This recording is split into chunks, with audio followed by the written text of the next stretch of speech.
Thumbelina.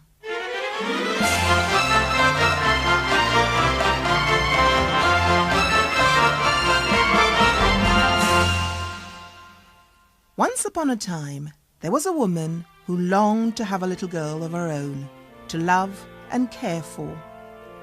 As time passed and she had no children, she became very sad.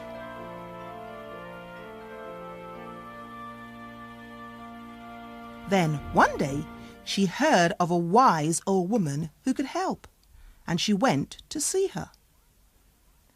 The wise old woman smiled. "Take this tiny seed and plant it in a flower pot," she said, "and you will have your little girl."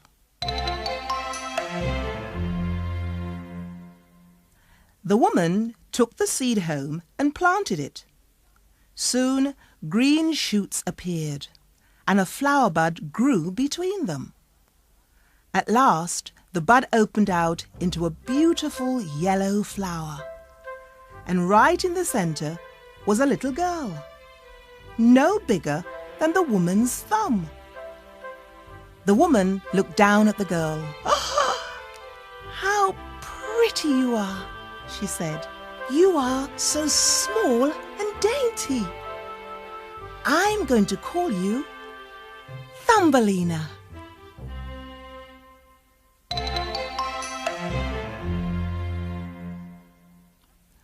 The woman was happy to have a little girl at last, and she took good care of Thumbelina. Thumbelina was happy too. She sang songs in a soft, clear voice as she played on the kitchen table. At night, she slept in a bed made from a tiny walnut shell.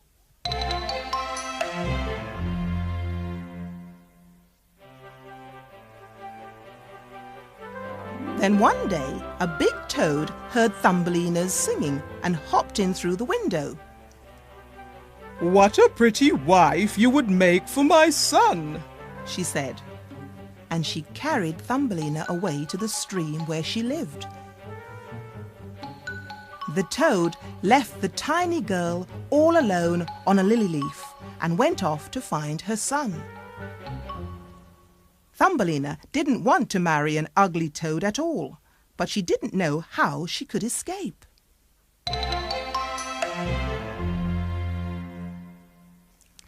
After a while, some friendly fish came swimming by. "Please help me," Thumbelina begged. "The toad wants me to marry her son. I must find a way to escape." All the fish felt very sorry for Thumbelina, so they spent the whole day nibbling through the stem of the lily leaf, and at last Thumbelina was able to float away. As she drifted down the stream, Thumbelina met a beautiful butterfly. It took her to a pleasant wood where she could make a home for herself. Thumbelina was happy in the wood, eating the nuts and berries that she found and playing with her friends, the butterflies.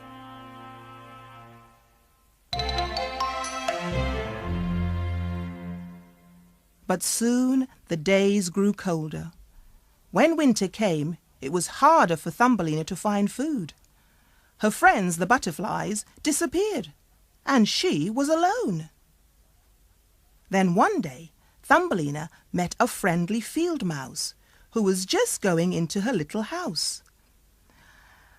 "I'm so hungry," Thumbelina said. "Please, can you help me?" The field mouse took pity on the girl. "Of course," she said. "You can stay with me in my warm house and share my food."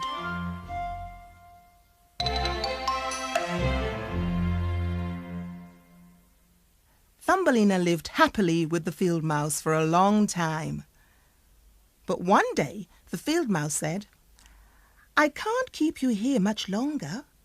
Why don't you marry my friend the mole who lives next door? He has a much bigger house than mine, and he will look after you next winter." Thumbelina did not want to marry the mole. He lived under the ground and knew nothing of the sunny world outside.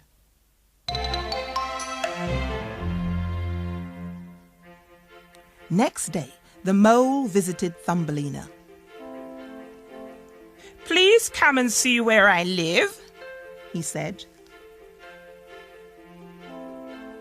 Thumbelina did not want to hurt the mole's feelings, so she followed him into the tunnel that led to his dark underground home. "Be careful," said the mole. "There is a dead bird just here."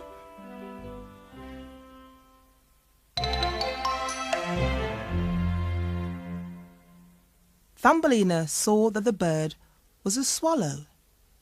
He was not dead, just very cold and weak.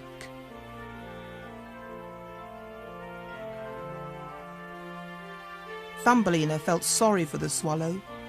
She covered him with dried leaves and grass to keep him warm.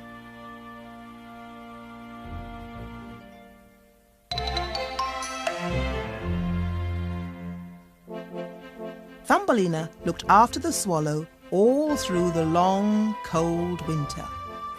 By summer, he was strong and well and ready to go back to his own home. Thumbelina said goodbye to the swallow as he flew off with his friends. She was happy that he was well, but she knew that she would miss him.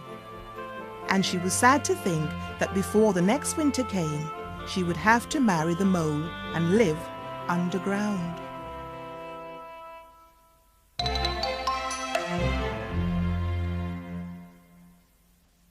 When summer ended, Thumbelina looked up at the sky for the last time with tears in her eyes. Birds were flying high overhead, and suddenly one of them swooped down to her. It was the swallow she had saved. "I am going to a warm country," he told her. "Come with me."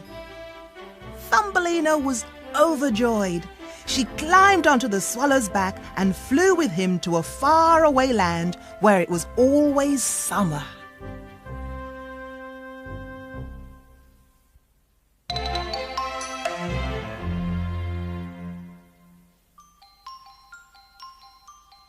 This land was full of flowers, and inside every one lived a tiny person just like Thumbelina. "We are the flower people," they said, "and this is your true home. We will call you Maya."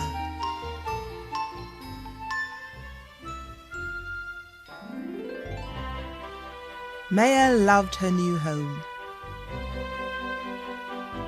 Before long, she married the handsome prince of the flower people, and they lived happily ever after.